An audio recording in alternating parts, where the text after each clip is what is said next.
Hello అండి అందరికీ welcome back to my channel. So ఈ వీడియో మేజర్ అప్డేట్ కానీ హైలైట్ కానీ దివ్య వర్సెస్ తనూజ గొడవ.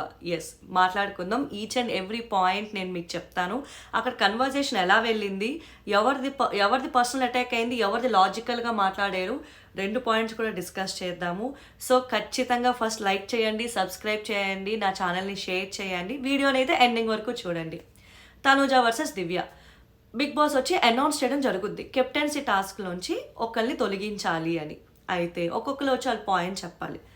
ప్రతి ఒక్కరికి ఉంది. తనూజ 2 weeks ఇమ్యూనిటీ వచ్చింది కాబట్టి ఈ వారం కూడా ఇమ్యూనిటీ రావడం అన్నది అయితే కరెక్ట్ కాదు, వేరే వాళ్ళకి ఛాన్స్ రావాలి అని.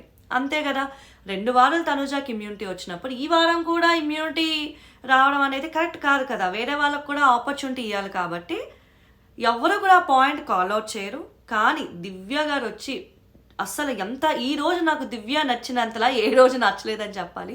ఆవిడ ఎప్పుడు ఒక లాజికల్ పాయింట్ చాలా బాగా పెడతారు. ఈ రోజు అయితే ఉన్నట్టు పాయింట్ సైడ్ కాకుండా చాలా బాగా మాట్లాడారు, వాయిస్ అవుట్ చేశారు. హ్యాట్స్ ఆఫ్ అని చెప్పాలి. వేరే వాళ్ళ ఇంట్లో అందరూ కూడా తనూజ గారికి ఎక్కడో ఒక చోటన వెనకడుగు వేస్తే మాత్రం దివ్య గారు అట్లా కాదని, what ever it is reason, personal ఏవి తేయకుండా లాజికల్గా she kept her pure point అని చెప్పాలి. అయితే తనూజ గారు పాయింట్ టు పాయింట్ మాట్లాడకుండా ఆవిడ పర్సనల్ అటాక్కి వెళ్తారు. తనూజ గారే ఎప్పుడు భరణి టాపిక్ లాగుతారు, దివ్య ఎప్పుడు లాగదు Bharani topic.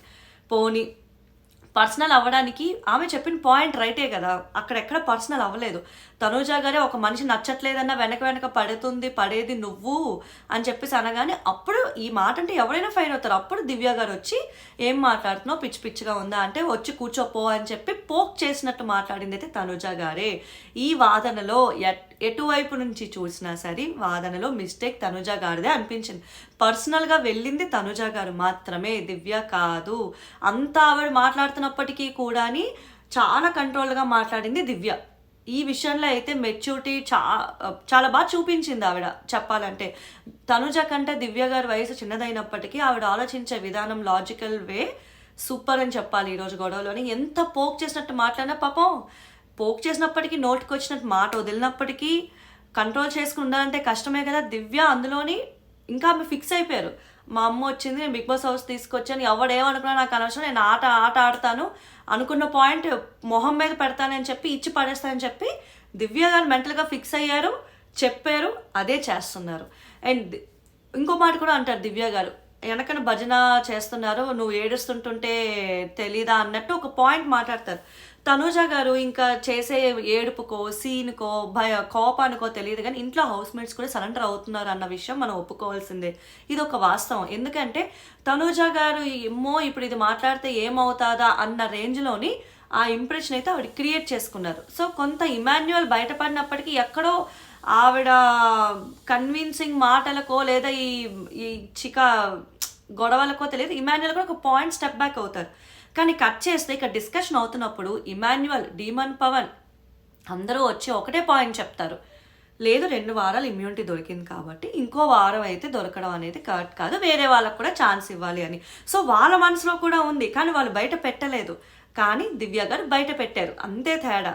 Okay. And Sanjana గారు కూర్చొని అసలు వీళ్ళందరూ మాట్లాడే ముందు సంజన గారు కూడా దివ్య పాయింట్ పట్టుకొని వచ్చి కరెక్టే కదా, 2 వారాలు ఇమ్యూనిటీ దొరికింది కదా, ఇప్పుడు వేరే వాళ్ళకు కూడా ఇవ్వాలి కదా, ఆలోచిస్తే అది కరెక్ట్ కాదు కదా అని చెప్పి సంజన గారు కూడా వాయిస్ అవుట్ చేశారు. ఎస్, ఈ ఇంట్లో ఇప్పటి వరకు నచ్చింది వాయిస్ అవుట్ చేసేది సంజన గారే అనుకున్నాం, కాదు ఇప్పుడు దివ్య గారు కూడా యాడ్ అయ్యారని ఒప్పుకోవాలి. ఎందుకంటే సంజన గారు స్టార్టింగ్ నుంచి కూడా అట్లా వాయిస్ అవుట్ చేయడం వల్లే వీళ్ళందరూ ఒకటే ఆవిడ మీద యాంటీ అయ్యారు. ఒక పాయింట్ ఆఫ్ టైంకి థాట్ వైజ్ ఏంటి, పాయింట్ వైజ్ ఏంటి సైడ్ చేశారు. కానీ ఇప్పుడు దివ్య గారు కూడా తనూజ గారికి యాంటీ వెళ్తున్నారు కదా, ఇప్పుడు ఏం జరుగుద్ది అనేది చూడాలి.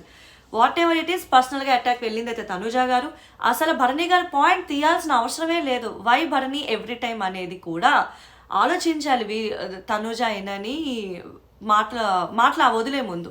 అండ్ భరణి గారు ఆయన మటుకు ఆయన అక్కడ కూర్చుని చూస్తుంటుంటే ఆయనకు సంబంధం లేని విషయంలో ఆయన లాగుతుంది తనూజ, దివ్య కాదు. కానీ తర్వాత తనూజ ఎట్లాగా చేంజ్ ఓవర్ చేస్తుందంటే అదిగో దివ్య వల్లనే ఇలా అయ్యింది అని చెప్పేసి తనూజ గారు దివ్య మీద ఇచ్చేస్తారు. భరణి గారు ఈసారి నమ్మకుండా ఉండాలి, తనూజదే తప్పని చెప్పాలి.